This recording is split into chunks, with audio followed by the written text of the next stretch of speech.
네, 할렐루야. 네, 이 시간 우리 또 소서문교회 중고등부 예배에 함께 해주신 우리 모든 분들 주님의 이름으로 사랑하고 또 축복합니다. 이 시간 우리 함께 사도신경으로 오늘 우리 예배로 나아가겠습니다. 나는 전능하신 아버지 하나님 천지의 창조주를 믿습니다. 나는 그의 유일하신 아들 우리 주 예수 그리스도를 믿습니다. 그는 성령으로 잉태되어 동정녀 마리아에게서 나시고 본디오 빌라도에게 고난을 받아 십자가에 못 박혀 죽으시고 장사된 지 사흘 만에 죽은 자 가운데서 다시 살아나셨으며 하늘에 오르시어 전능하신 아버지 하나님 우편에 앉아 계시다가 거기로부터 살아있는 자와 죽은 자를 심판하러 오십니다. 나는 성령을 믿으며 거룩한 공교회와 성도의 교제와 죄를 용서받는 것과 몸의 부활과 영생을 믿습니다. 아멘. 이 시간 우리 함께 주는 완전합니다. 우리 함께 찬양하시면서 우리 함께 예배 자리로 나아가겠습니다.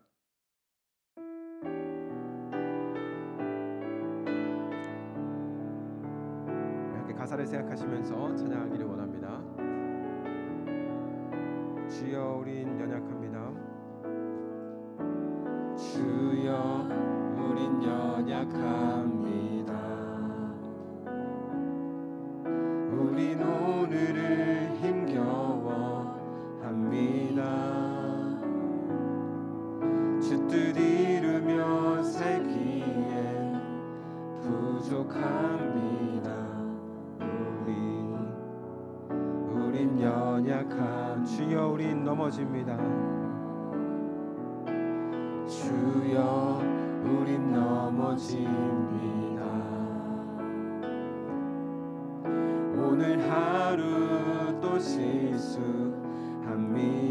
주의 긍휼을 구하는 주의 긍휼을 구하는 죄인입니다.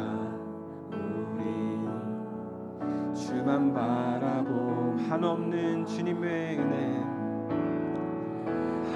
한없는 주님의 은혜 온 세상 위에 넘칩니다. 가릴 수 없는 주 영광 온 땅 위에 충만합니다. 주님만이 길이오니 우린 그 길 따라갑니다. 그날에 우리를 이루신 주는 완전함 한없는 주님의 은혜 한없는 주님의 은혜 온 세상 위에 넘칩니다. 가릴 수 없는 주 영광 온 땅 위에 충만합니다. 주님만이 길이 우린 그 길 따라갑니다. 우린 그 길 따라갑니다. 그날에 우리를 이루신 주는 완전합니다. 자, 우리 함께 잠시 기도하며 나아갔으면 좋겠습니다. 함께 기도하실 때 오늘 찬양의 가사를 생각하시면서 하나님 우린 참 연약합니다.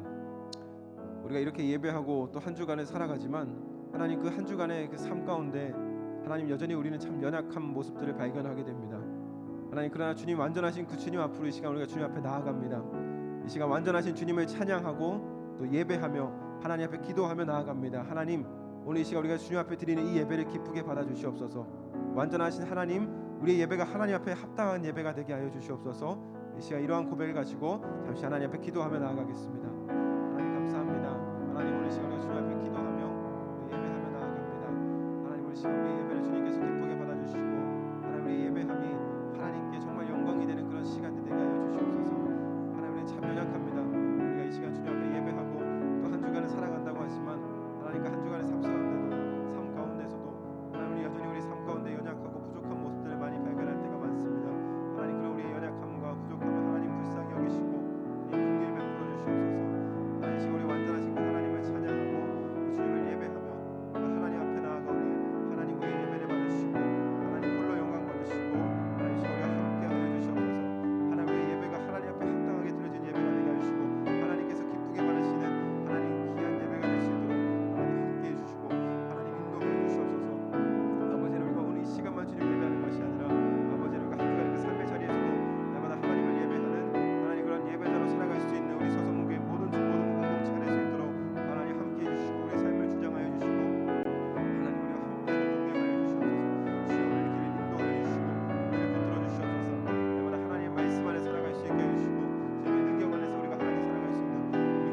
이제 우리 계속해서 우리 함께 난 두렵지 않네 함께 찬양하며 나아가겠습니다.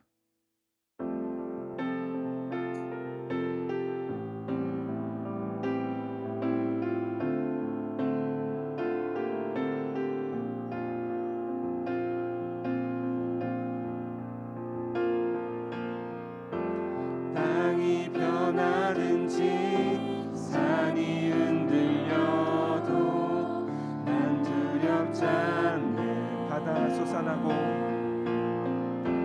바다 솟아나고 폭풍 몰아쳐도 난 두렵지 않네. 만군의 여호와 함께 하시니 만군의 여호와 함께 하시니 난 두렵지 않네. 하나님은 우리의 피난처 되십니다.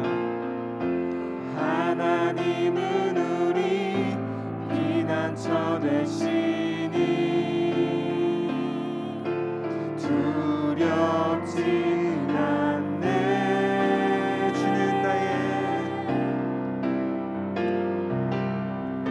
주는 나의 피난처 주님을 의지하리.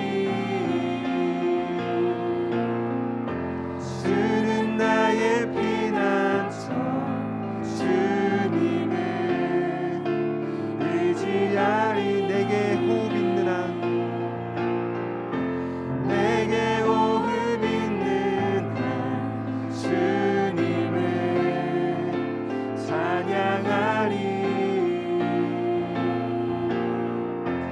내게 호흡 있는 한 주님을 찬양하리. 주는 나의 피난처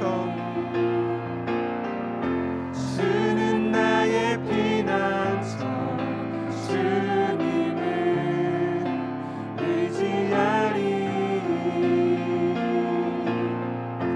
주는 나의 피난처 주님을 의지하리. 내게 호흡 있는 한 내게 호흡 있는 한 주님을 찬양하리.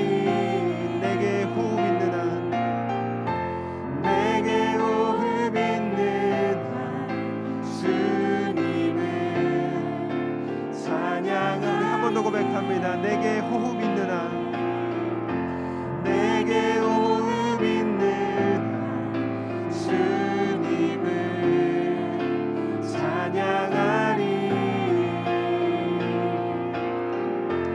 내게 호흡 있는 한 주님을 찬양. 우리 마지막으로 고백합니다. 내게 호흡 있는 한 내게 호흡 있는 한 주님을 찬양하리.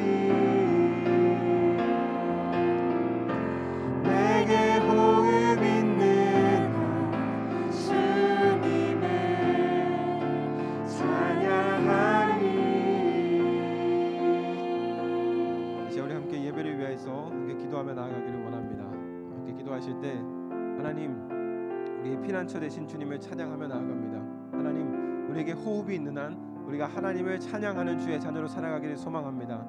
하나님 예배하기 힘든 시대 가운데 하나님을 찾기 힘든 시대 가운데에서 우리가 하나님을 찾는 주의 자녀가 되기를 소망합니다. 하나님 우리가 주님을 끝까지 찾으며 우리가 호흡 있는 한 주님을 찬양하는 하나님을 예배하는 우리 귀한 서서문교회 중고등부 공동체가 되게 하여 주시옵소서.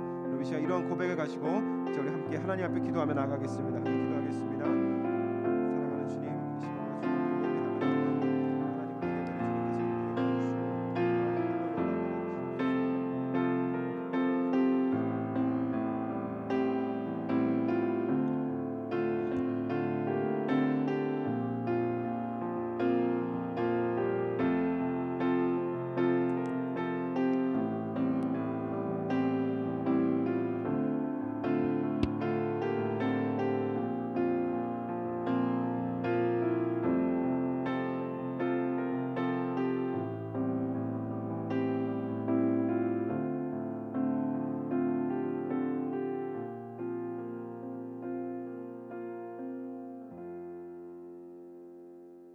아버지 하나님 감사합니다. 오늘 이 자리에 모여서 예배드리게 하심을 진심으로 감사드립니다. 지난 한 주간도 저희들을 지켜주시고 주님 안에서 세워주심을 정말 감사드립니다. 서소문교회 형제자매들, 지금 공부하는 학생들입니다. 솔로몬에게 주셨던 지혜를 저희에게도 주셔서 공부하는데 지식의 모자람이 없도록 도와주세요. 나아가 항상 주님을 가슴에 품고 세상에서도 주님의 향기를 풍길 수 있는 믿음과 신앙을 주세요. 말씀을 전하시는 전도사님, 주님께서 크신 능력을 베푸사 능력 있는 말씀을 전할 수 있도록 해주세요. 그 말씀을 듣고 중고등부가 깨닫고 은혜 받아 세상에 나아가서 세상에 물들지 않고 빛과 소금의 역할을 충실히 행할 수 있도록 주님께서 인도해 주세요. 이 시간에는 함께하지 못하는 형제자매들이 있습니다. 아픈 자에는 주님께서 치료의 손길을, 낙심한 자에게는 위로의 손길을 내밀어 다음 시간에는 함께 찬양하고 예배드릴 수 있도록 해주세요. 오늘 예배도 온전히 받아주실 줄 믿으며 예수님 이름으로 기도드립니다.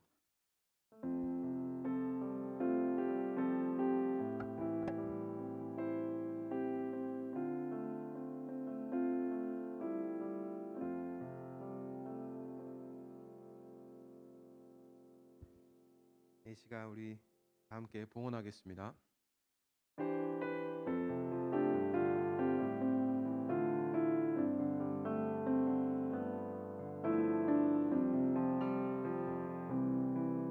내 입술의 말과 나의 마음의 묵상이 주께 연락되길 원하네.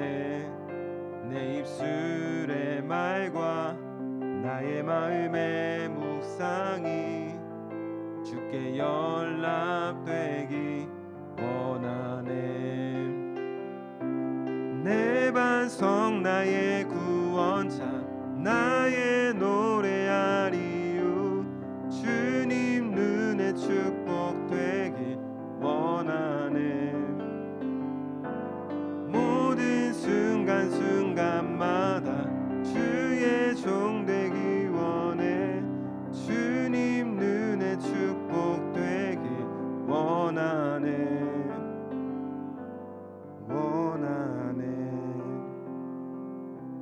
사랑과 은혜가 풍성하신 하나님 감사드립니다. 이 시간 우리가 주님 전에 나와서 하나님을 예배하게 하시니 참 감사합니다. 하나님, 이 시간 우리가 주님 전에 나올 때 하나님 우리의 예물로 또 주님 앞에 드릴 수 있게 하시니 감사합니다. 또 열에 하나 떼어드리라는 주님 말씀에 우리가 순종하여 또 11조 예물로 또 한 주간에 감사하는 마음을 모아서 감사 예물로 여러 가지 목적을 따라서 하나님 앞에 우리의 예물을 드립니다. 하나님, 예물을 주님께서 기쁘게 받아주시고 이 예물이 소용되는 곳마다 하나님의 기쁨과 하나님의 은혜와 하나님의 영광이 나타나게 하여 주시옵소서. 감사드리며 사랑하는 예수님의 이름으로 기도합니다. 아멘.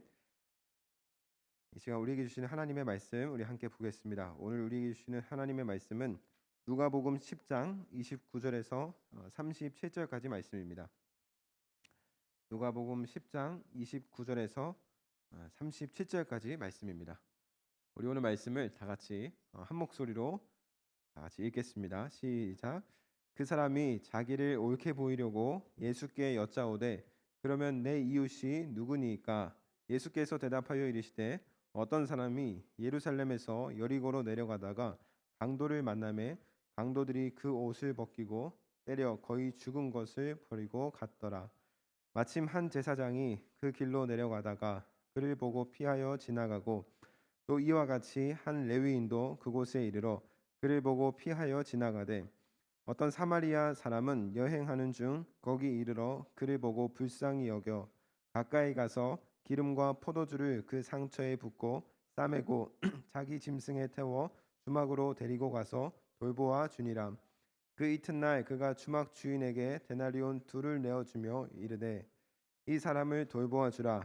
비용이 더 들면 내가 돌아올 때에 갚으리라 하였으니 내 생각에는 이 세 사람 중에 누가 강도 만난 자의 이웃이 되겠느냐? 이르되 자비를 베푼 자니이다. 예수께서 이르시되 가서 너도 이와 같이 하라 하시니라. 아멘. 이 시간 우리 가브리엘 찬양대 하나님께 찬양하겠습니다.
가브리엘 찬양대 귀한 찬양 너무 감사합니다. 가사가 참 되게 감동적인 것 같습니다. 그렇죠? 그 달란트 비유 여러분 다 아시죠? 달란트 비유. 그 한 달란트 받은 사람 그리고 두 달란트 받은 사람 그리고 다섯 달란트 받은 사람이 있는데 그 찬양의 가사가 보니까 한 달란트 받은 사람이 어떤 고백을 가지고 찬양을 그 고백을 가지고 찬양을 이렇게 풀어놓은 것 같습니다. 이런 찬양 되게 멜로디는 되게 익숙한데 저는 처음 들어봤거든요. 되게 좋은 찬양인 것 같습니다.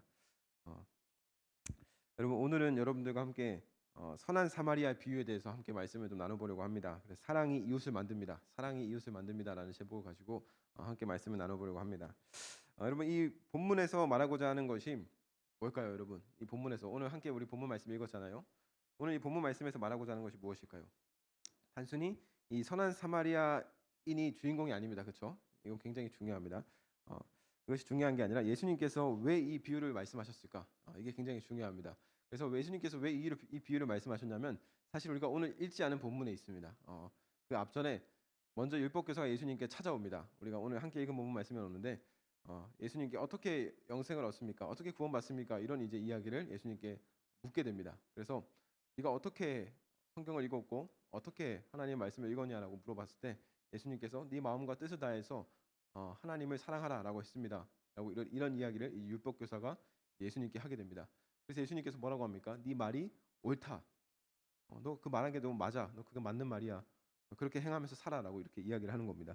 근데 이때 이 율법교사가 예수님께 물어봤던 것이 바로 이제 오늘 본문 말씀에 이제 시작이 되는 그런 말씀입니다. 그래서 아마 한 번쯤은 이제 들어보셨을 말씀인데 지금도 이제 선한 사마리아 비유라고 하면 여러분들 중에서는 나 그 말씀 알아. 나 그거 들어봤어. 그거 선을 베풀어야 한다는 말씀이잖아. 이렇게 이제 생각하고 이제 이해하고 있는 친구들이 참 많이 있습니다. 근데 이제 거기서 끝나는 것이 다가 아닙니다. 왜냐하면 또 그러다가 나중에 다른 이제 목사님이나 전사님들이 말씀을 또 전했을 때 나 그 말씀 들어봤어. 그때 어떤 전사님이 그 말씀을 가지고 설교하셨어. 이렇게 이제 끝나버릴 수가 있기 때문에 이 말씀을 우리가 자세하게 아는 것이 참 중요합니다. 그래서 우리가 말씀을 많이 아는 것도 중요한데 사실은 말씀을 많이 아는 것보다 중요한 게 뭐예요? 말씀을 많이 아는 것보다 중요한 것이 말씀대로 살아가는 것이 참 중요하잖아요. 그렇죠? 이게 더 중요합니다. 그래서 아는 만큼 살아내는 것이 더 중요합니다. 그래서 한편으로 우리가 말씀을 많이 아는 것이 때로는 우리가 말씀을 많이 할수록 감당해야 할 무게가 더 커진다고 우리가 그렇게 이해할 수가 있겠죠. 그래서 삶으로 살아내야 하는 것이기 때문에 말씀을 많이 알면 많이 할수록 우리는 더 말씀대로 살아내려고 노력을 해야 됩니다. 여러분 기도하는 사람은 그래서 바쁜 사람입니다. 기도하는 사람 바쁜 사람이에요. 할 일 없어서 기도하는 것이 아니라 기도하는 사람은 바쁜 사람인 겁니다. 자기가 말하고 약속한 게 하나님 앞에 약속한 게 너무 많은 겁니다. 그래서 기도하면 바빠지는 겁니다. 기도하는 사람은 참 바쁘게 살아갑니다. 그렇다고 기도하지 않으면 안 되죠. 난 바쁘게 살기 싫어. 그래서 기도하기 싫어. 이렇게 또 하면 안 됩니다. 그죠? 하나님은 기도하는 사람을 사용하십니다. 하나님께서는 하나님께 기도하는 사람을 반드시 사용하십니다. 기도하는 사람에게 하나님께서 기회를 열어주신다는 그런 이야기입니다. 시간이 남아서 예배를 드리는 게 아니에요. 그죠? 여러분 지금 이 시간이 남아서 그냥 부모님 따라서 예배 드리는 그런 시간이 아니어야 한다는 겁니다. 예배를 드리면 할 일이 많아지는 겁니다. 살아내야 할 숙제들이 계속해서 이제 우리 삶 가운데 늘어나기 때문입니다. 그래서 기도와 말씀으로 사는 예배자는 어떤 사람이냐면 바쁜 사람입니다. 못 보고 밀려있는 드라마 때문에 바쁜 것이 아니라 내 신앙의 영적 수준을 올리느라 계속해서 이제 바쁘게 살아가는 사람들입니다. 그래서 여러분 예배의 성공이 여러분 인생의 성공입니다. 여러분 이걸 꼭 기억했으면 좋겠어요. 아셨죠? 예배의 성공이 여러분 인생의 성공입니다. 여러분 앞으로 많은 이제 도전을 하면서 살아갈 거잖아요. 그렇죠? 앞으로 많은 선택들을 하고 많은 도전을 하면서 이제 살아갈 텐데 그러다 보면 또 많은 실패를 이제 여러분들이 경험하기도 하겠죠. 의도치 않게. 그래서 때로는 어떤 합격과 불합격을 오가면서 여러분 삶에 많은 경험들을 이제 하게 될 겁니다. 그런데 어떤 경험을 하던 예배에 실패하지 않았다면 여러분 인생 결코 실패한 게 아닙니다. 아셨죠? 예배에 실패하지 않았다면 여러분 절대로 실패한 삶이 아닙니다. 근데 예배에 실패하면 그건 다 실패한 겁니다. 실패하지 않는 예배를 드리는 것은 우리가 하나님 앞에 영과 진리로 드리는 예배입니다. 아버지께 참되게 예배하는 자들은 영과 진리로 예배할 때가 온다라고 말씀합니다. 근데 요한복음에서는 그때가 언제라고 말씀하고 있냐면 그때가 곧 이때라고 말씀하고 있습니다. 그래서 우리가 살아가는 그 모든 순간 가운데 그 순간순간 우리가 하나님을 예배하는 그런 시간으로 우리가 삼을 수 있어야 한다는 것이죠. 그리고 하나님은 그렇게 예배하는 자들을 찾으신다라고 말씀하고 있는 겁니다. 그래서 영과 진리로 예배한다는 것은 우리의 마음과 정말 정성을 다해서 우리가 온 마음을 다해서 하나님께 예배하는 것을 의미하는 거겠죠. 그래서 오늘 말씀에 등장하는 율법 교사가 여러분 이걸 너무 잘 알고 있었던 사람입니다. 이게 굉장히 중요합니다. 율법 교사가 이걸 굉장히 잘 알고 있었던 사람이에요. 등장하는 인물 자체, 그 이름 자체가 율법 교사잖아요. 그렇죠? 율법을 가르치는 사람이라는 겁니다. 이걸 굉장히 잘 알고 있었습니다. 그래서 예수님을 시험하려고 예수님께 묻습니다. 선생님, 내가 무엇을 하면 영생을 얻습니까? 이런 질문을 이제 예수님께 합니다. 정말 영생을 얻는 방법을 몰라서 물어봤을까요? 율법 교사인데. 그런 예수님을 시험하려고 예수님께 물었습니다. 구약의 율법대로 하면 이 사람은 영생을 얻는 방법을 너무 잘 알고 있었습니다. 대표적인 게 십계명이죠. 십계명 잘 지키면 구원받는다. 구약에서는 십계명이 영생의 기준이었으니까요. 그래서 예수님은 네가 한번 아는 대로 얘기해봐. 율법에 뭐라고 적혀 있고 너는 그 말씀을 어떻게 읽었어?라고 묻습니다. 그러자 기다렸다는 듯이 대답을 합니다. 네 마음을 다하고 목숨을 다하고 힘을 다하고 뜻을 다하여서 주 너의 하나님을 사랑하고 또한 내 이웃을 내 자신과 같이 사랑하라라고 성경에서는 그렇게 말씀하고 있던데요. 이렇게 이야기를 합니다. 그러니까 머리로는 영생을 얻는 방법을 정말 확실하게 알고 있습니다. 그러니까 얼마나 여러분 말하고 싶었겠습니까? 나한테 물어봐 주기만 한다면 내가 잘 말할 수 있을 텐데 기다렸던 듯이 대답을 한 겁니다. 그러나 그는 영생이 오직 예수 그리스도로부터 나온다는 것을 알지 못했습니다. 예수님은 의기양양한 이 율법 교사를 향해서 마치 그가 가장 듣고 싶어 했던 그 말씀을 이제 이야기하십니다. 네 대답이 옳다. 그래 네 말이 맞아. 그렇게 행하면서 살아. 그럼 너가 살 거야라고 이렇게 이야기를 합니다. 이때 율법 교사는 예수님께 한 번 더 질문을 하는데 조금 의혹스러운 질문을 합니다. 누가 내 이웃입니까? 예수님, 그 선생님, 그러면 누가 내 이웃입니까? 라는 질문을 이제 예수님께 하게 되는 겁니다. 여러분 잘 생각해 보면 정말 어처구니가 없는 질문입니다. 그렇지 않습니까? 자기 이웃이 누구인지 그 이웃의 대상을 묻는 거잖아요. 그렇죠? 지금 예수님께. 예수님 입장에서도 이 질문은 너무 어이없고 어떻게 보겠어요? 황당한 겁니다. 이 질문은 마치 미국에서 이제 어떤 백인 어떤 우월주의가 강할 때 미국의 시민권을 가진 원주민들과 이 흑인들이 여러 사람이 모인 곳에서 그 백인이 묻는 겁니다. 누가 미국인입니까? 누가 미국인입니까? 여기서 이런 질문과 다를 것이 없다라는 겁니다.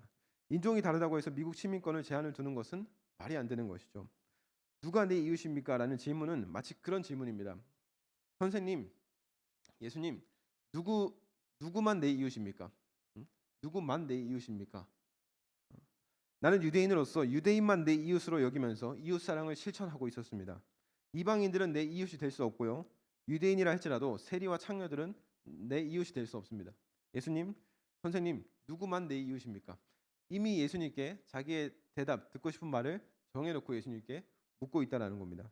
그렇다면 여러분이 생각할 때 예수님께서 이 질문에 어떻게 대답해 주시는 것이 맞습니까? 예수님께서 어떻게 대답해야 됩니까? 모든 사람이 다 너의 이웃이야. 너가 생각하고 있는 그 이웃의 제한을 두는 것이 아니라 모든 사람들이 다 너의 이웃이야라고 말씀하는 것이 일반적이겠죠. 그렇죠? 그러나 이렇게 말씀하면 그는 평소에 자신이 사랑해야 할 그 대상에서 이방인과 세리와 창녀들을 어떻게 해요? 제한시킬 것이 분명했습니다. 그래서 예수님께서는 한 가지 비유를 통해서 말씀을 하십니다. 예수님께서 비유를 사용하실 때는 두 가지 의미가 있습니다. 이유가 있습니다. 첫 번째는 그런 뜻이었구나. 확실하게 깨닫게 하기 위해서 예수님께서 비유를 사용하실 때가 있고요. 또 하나는 그냥 비유를 말씀을 하셨지만 그 의미에 대해서 그 비유의 어떤 풀이에 대해서는 완전히 숨겨두시기 위해서, 그러니까 말은 하지만 알아듣지 못하게 하기 위해서 비유로 말씀하실 때가 있다라는 겁니다. 여하튼 이때 예수님께서는 말씀하신 것이 바로 선한 사마리아인 비유였습니다. 비유의 내용은 이렇습니다. 어떤 사람이 예루살렘에서 여리고로 가는 길에 이 강도를 만났습니다. 그런데 그 길은 실제로 당시에도 평소에 많은 이제 강도떼들이 출몰하는 곳이긴 했습니다. 실제로 그때 당시에 그랬습니다. 거기서 이 어떤 한 사람이 강도를 만난 겁니다. 엄청 두드려 맞고요. 자신이 입고 있던 옷까지 모두 다 이제 빼앗기게 되었습니다. 강도들한테. 그래서 거의 죽은 상태가 된 겁니다. 하도 맞았으니까. 그렇게 강도들은 이제 도망갔고 그 사람은 이제 그 길에서 이제 버려지게 됩니다. 여기서부터는 이제 이해를 돕기 위해서 지금 이 시대에 맞는 이 시대에 좀 맞는 알레고리적인 이제 해석을 좀 이제 제가 적용을 해서 여러분들에게 이야기하겠습니다. 이때 한 제사장, 지금으로 치면 이제 목사님입니다. 지금으로 치면 이제 목사님인데 목사님이 그 길을 이제 걸어가신 겁니다. 그 길을 가는데 누가 봐도 강도 만난 사람이 거의 죽은 상태로 버려진 것을 이제 보게 된 겁니다.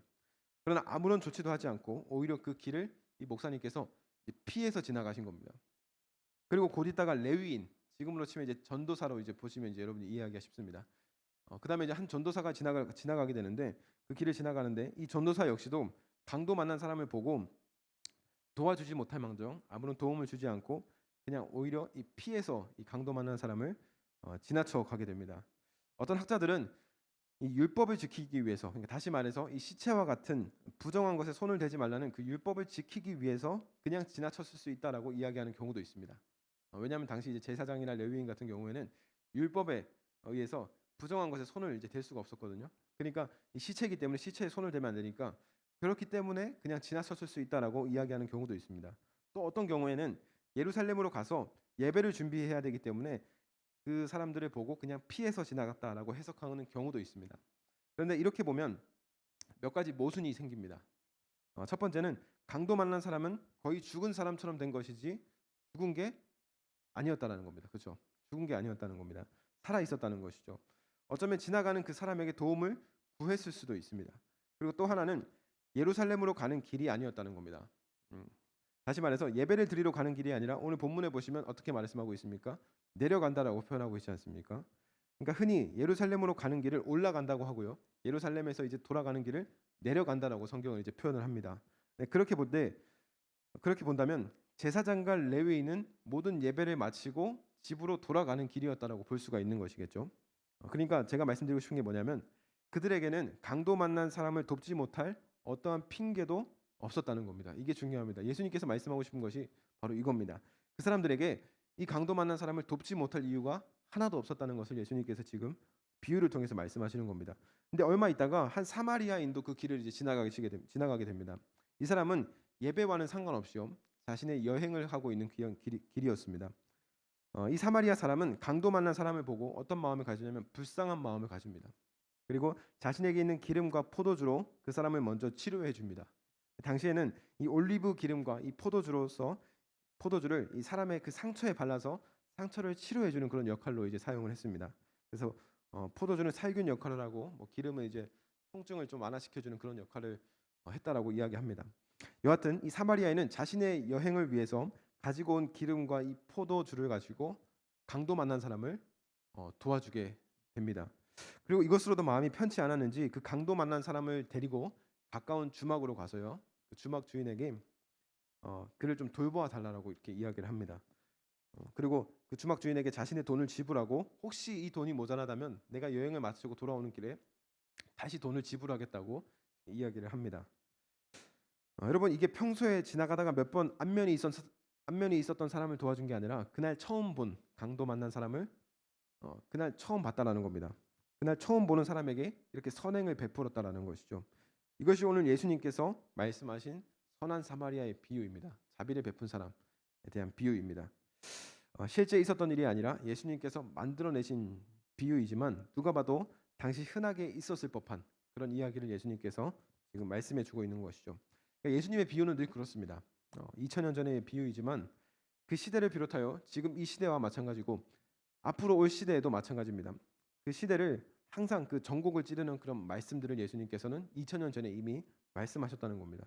그렇기 때문에 하나님의 말씀은 이 히브리서 기자가 말씀하고 있는 것처럼 어떤 말씀이냐면 하나님의 말씀은 살아있고 운동력이 있어서 좌우의 어떤 날선 검보다도 예리하고 우리의 혼과 영과 몸에 있는 골수와 그 관절까지도 찔러 쪼개기까지 하며 우리의 마음과 생각까지 그 뜻까지도 모두 판단한다라고 하는 말씀이 정말 우리에게 진리로 다가온다라는 것이죠.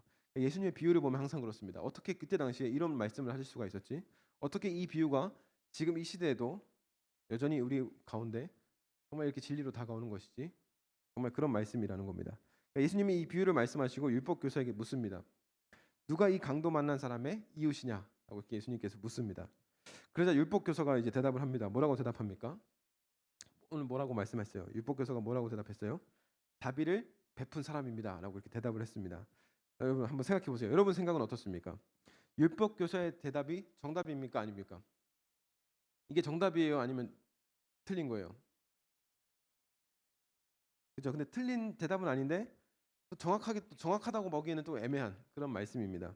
이 질문이 만약에 여러분 10점짜리 질문이었다면 율법 교사의 대답은 한 이제 5점쯤 되는 그런 대답입니다.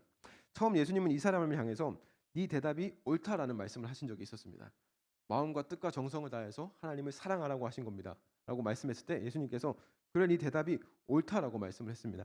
근데 이번에는 예수님께서 네 대답이 옳다라고 말씀을 해주시지 않습니다. 왜냐하면 이 질문의 정확한 답은 자비를 베푼 사람입니다. 이게 아니라 사마리아인입니다.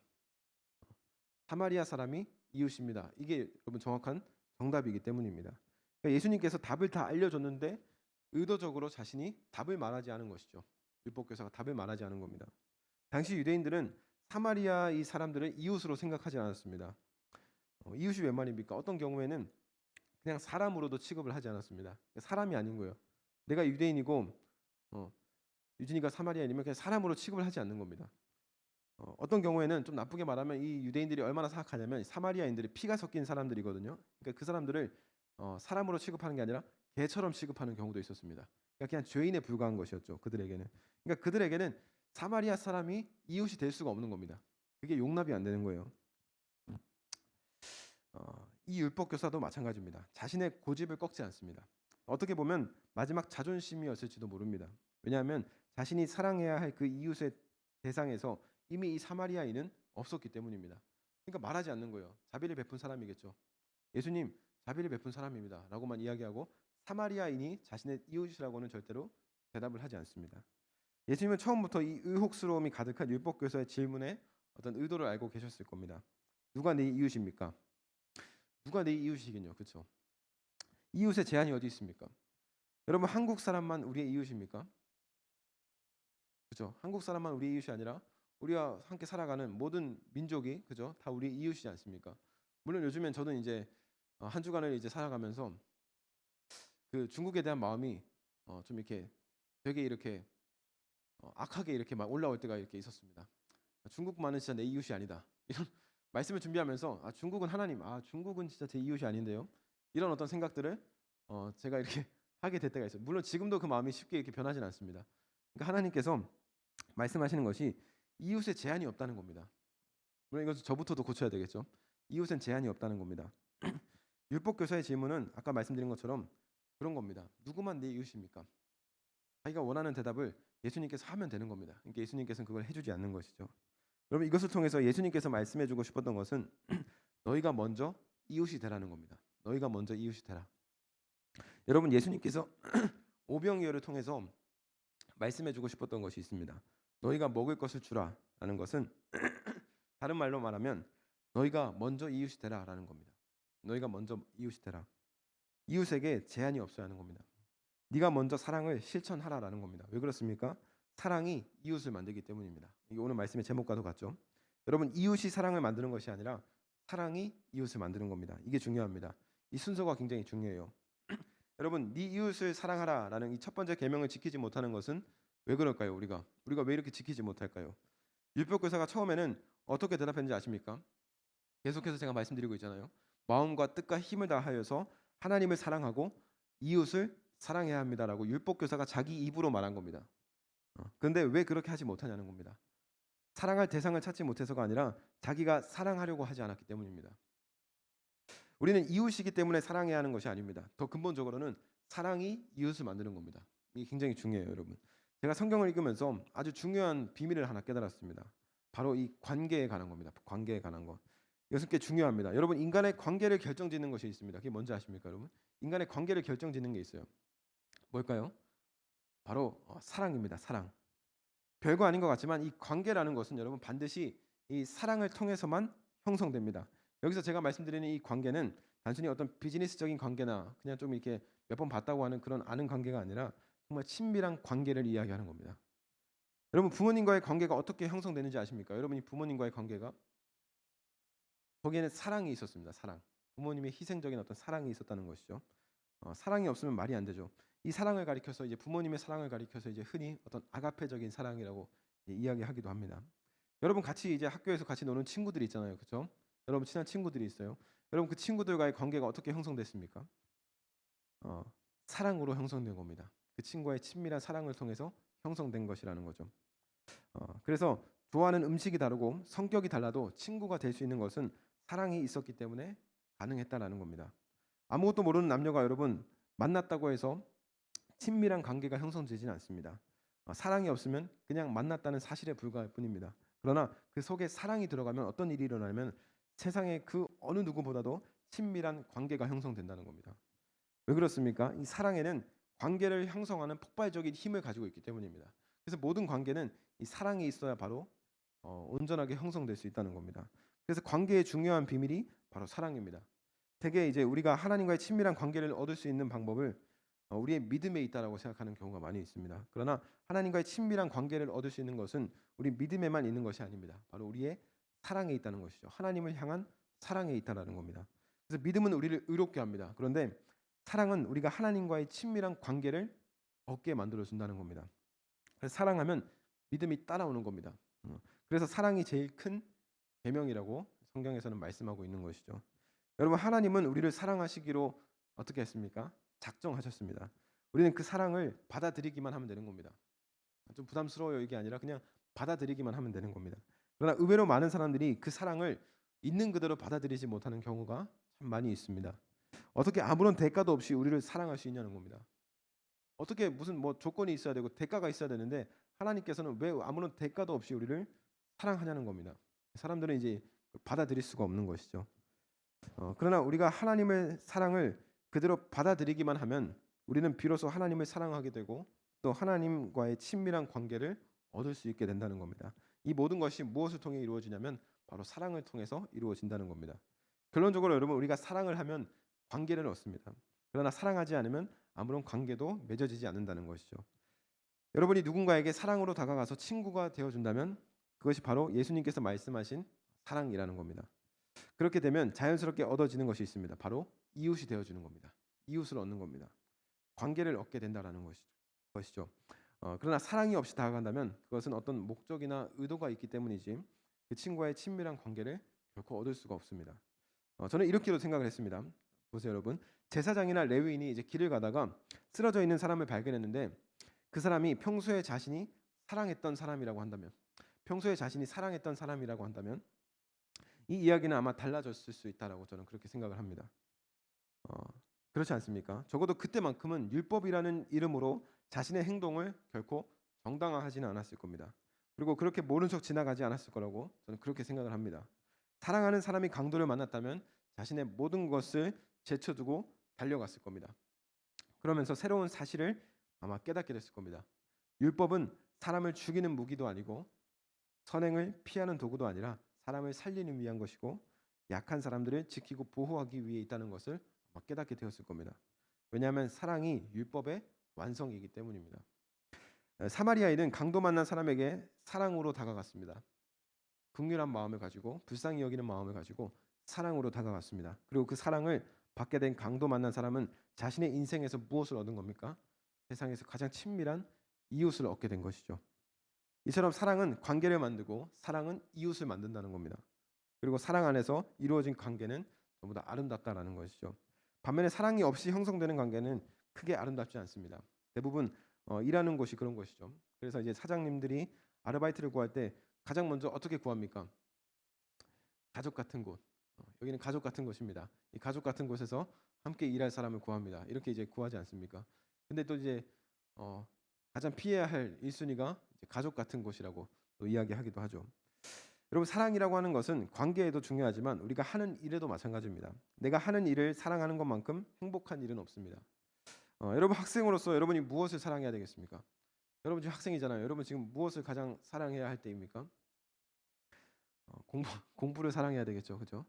여러분은 지금 공부를 가장 사랑해야 할 그때입니다. 물론 쉽지 않겠지만 그럼에도 불구하고 여러분이 저는 공부와 사랑에 빠지시기를 주님의 이름으로 축복합니다. 꼭 여러분 수학과 그리고 과학과 그리고 영어와 국어와 그렇게 꼭 사랑에 빠질 수 있기를 저는 주님의 이름으로 정말 간절히 축복합니다. 여러분은 지금 공부를 사랑해야 할 때입니다. 여러분, 예배도 마찬가지입니다. 만약 여러분이 지금까지 예배를 그냥 진짜 저 언제 끝나냐, 진짜 전사님 진짜 새로 오더니 말씀이 좀 너무 길어졌는데 빨리 끝났으면 좋겠는데 이렇게 예배를 그냥 버티는 정도로만 생각한다면 여러분에게 예배는 어디까지나 그냥 버티는 정도의 그런 예배가 될 뿐입니다. 그러나 여러분이 예배를 사랑하게 된다면, 여러분이 정말 예배를 사랑하게 된다면 그 삶이 완전히 달라지게 된다는 것이죠.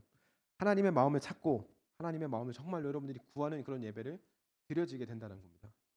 예배를 버티는 사람과 예배를 사랑하는 사람은 사실 그냥 여러분 제가 영분별의 은사가 굳이 하나님께서 주시지 않아도 사실 딱 봐도 그냥 구분할 수는 있습니다. 그러나 정말 예배를 사랑하는 사람은 특별한 은혜를 하나님께 누리며 살아가지 않겠냐는 겁니다. 저는 여러분이 예배를 정말로 사랑하게 되었으면 좋겠습니다. 예전에 제가 예배를 마치고 힘든 일을 가야 할 때가 있었습니다. 저는 정말 예배를 저도 여러분 나이 때 정말 버티는 정도로 그렇게 생각할 때가 있었는데 예배를 마치고 정말 힘든 일을 가야 할 때가 있었어요. 그때 어떤 마음이 들었냐면 예배를 드리는데 예배가 끝나지 않았으면 좋겠다. 예배가 정말 참된 안식이구나. 뭐 이런 생각을 했을 때가 있었습니다. 뭐 여하튼 저는 오늘 여러분들이 이 제목이라도 오늘 말씀의 제목이라도 꼭 이렇게 외우고 돌아갔으면 좋겠습니다. 여러분, 사랑이 이웃을 만드는 겁니다. 아시겠죠? 사랑이 이웃을 만드는 겁니다. 사랑이 여러분의 친구들을 만들고요. 사랑이 여러분의 관계를 만듭니다. 율법이 아니라 여러분 사랑이 만드는 겁니다. 율법이 잘못된 것이 아니라 율법을 바르게 아는 것이 중요합니다. 오늘 말씀에 등장하는 율법 교사는 직업부터가 그냥 율법 교사입니다. 그러나 율법의 의미를 제대로 깨닫지를 못했습니다. 율법의 가장 큰 계명이 하나님을 사랑하고 이웃을 사랑하는 것인데 그렇게 대답을 했는데 그 계명을 가장 뒤로 미루고 살았던 사람이었다는 겁니다. 오늘 우리가 반드시 기억해야 하는 것이 있습니다. 사랑, 바로 사랑이라고 하는 겁니다. 사랑은 모든 것을 이기게 하고 모든 생명을 살리게 하는 겁니다. 그리고 사랑은 관계를 만들고 끊임없이 많은 이웃들을 만들게 된다는 것이죠. 사랑으로 여러분 하는 일은 절대로 정죄당하지 않습니다. 만약 제게 사랑하는 딸이 있는데 이 아이가 제 칫솔을 막 변기에 이렇게 막 비비는 겁니다. 막 비비고 있는 거예요. 그럼 제가 그 발견했다고 합시다. 제가 이제 물어보니까 저를 사랑하기 때문에 제 칫솔을 씻어주기 위해서 변기물에 이렇게 막 씻었다고 이야기하는 겁니다. 그럼 제가 그 아이에게 정죄할 수 있습니까? 그렇죠. 절대로 정죄할 수 없는 겁니다. 왜냐하면 그 아이가 저를 향한 사랑으로 했기 때문입니다. 사랑으로 하는 모든 일들은 절대로 정죄받지 않는다는 겁니다. 여러분, 이제 한 가지 질문으로 오늘 말씀을 맺겠습니다. 여러분, 앞으로의 신앙생활에서 가장 중요한 것이 무엇인지 아십니까? 나의 생각과 나의 고집을 내려놓는 겁니다. 때론 내가 맞다고 생각하는 것들이 당연하게 틀릴 때가 있습니다. 그 가운데 우리가 멈추지 말고 끊임없이 해야 할 일은 하나님의 마음과 하나님의 뜻을 계속해서 구하는 것입니다. 그리고 그 안에서 모든 일을 우리가 사랑으로 해야 한다는 것이죠. 그럼 여러분이 이 사람을 살리는 사람이 될 것입니다. 왜냐하면 오늘 말씀과 같이 이 사랑은 사람을 살리기 때문입니다. 간절히 바라옵기는 이번 한 주간을 살아가는 저와 여러분이 우리가 사랑하며 살아갈 수 있기를 축복합니다. 그리고 특별히 하나님의 사랑 안에서 하나님의 뜻이 무엇인지를 분별하며 그렇게 살아갈 수 있는 우리 서서문교회 모든 중고등부 공동체가 되기를 주님의 이름으로 간절히 축복합니다. 우리 이 시간 함께 우리 오늘 아까 잠시 찬양했던 주는 완전합니다. 잠깐 찬양하시고 잠시 기도하시면서 오늘 예배를 마치겠습니다.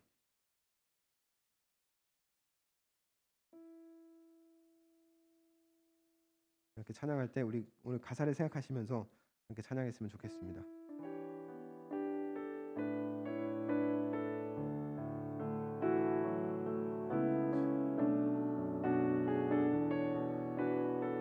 주여 우린 연약합니다.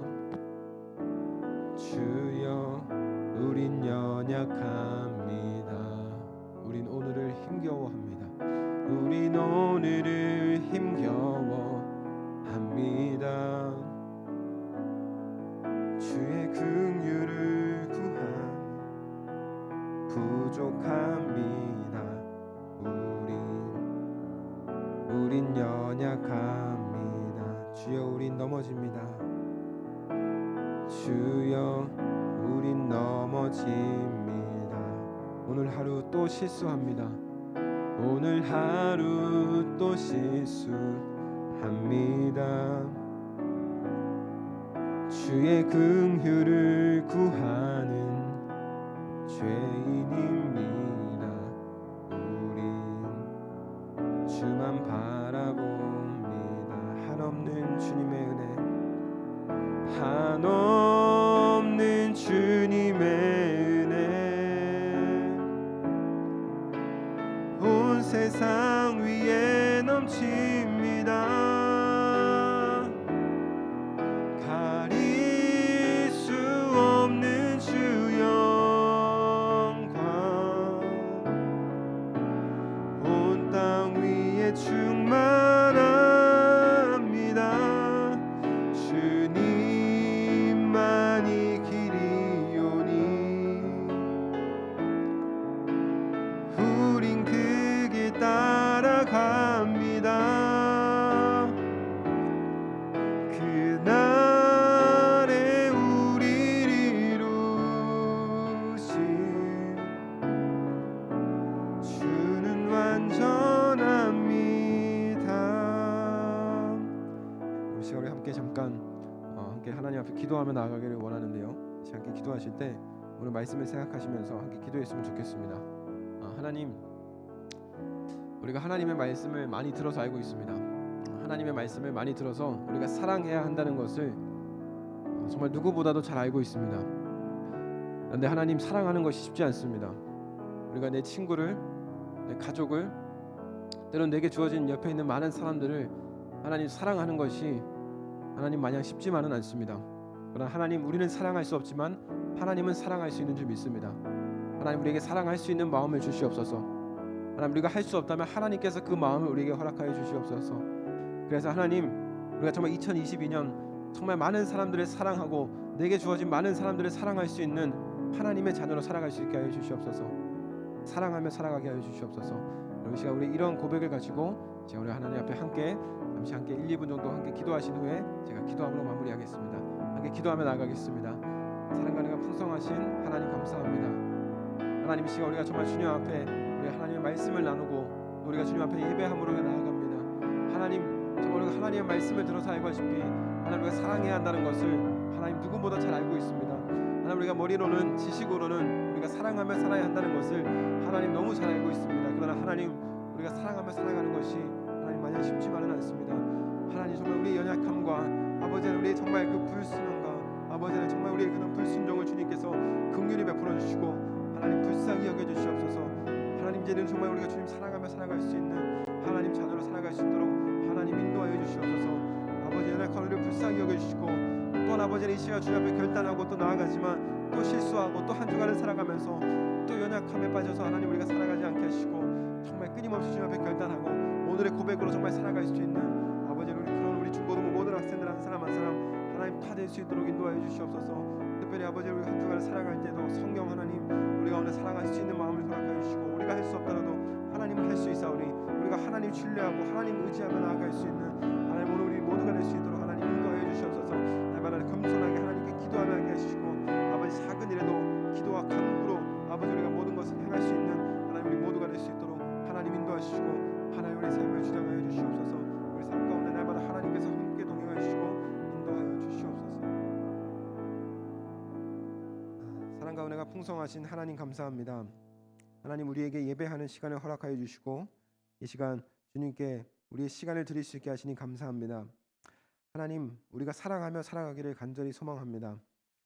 사랑이 이웃을 만든다는 것을 우리가 기억하게 하여 주시고 한 주간을 살아가며 더 많이 사랑하는 우리 중고등부가 되게 하여 주시옵소서. 주님 우리가 어떤 일을 할 때에도 나의 생각과 고집이 앞서지 않게 하시고 나의 경험이 앞서지 않게 하시고 다른 사람에게 시선을 빼앗겨서 하나님의 뜻을 분별하지 못하는 일이 없게 하여 주시옵소서. 날마다 하나님의 뜻이 무엇인지를 생각하며 간구하며 나아가는 하나님 우리 모두가 되게 하여 주시옵소서. 성령 하나님 한 주간도 우리의 가고 서는 모든 것을 지켜 주시옵소서. 감사드리며 사랑하는 예수님의 이름으로 기도합니다. 아멘. 하늘에 계신 우리 아버지, 아버지의 이름을 거룩하게 하시며 아버지의 나라가 오게 하시며 아버지의 뜻이 하늘에서와 같이 땅에서도 이루어지게 하소서. 오늘 우리에게 일용할 양식을 주시고 우리가 우리에게 잘못한 사람을 용서하여 준 것 같이 우리 죄를 용서하여 주시고 우리를 시험에 빠지지 않게 하시고 악에서 구하소서. 나라와 권능과 영광이 영원히 아버지의 것입니다. 아멘.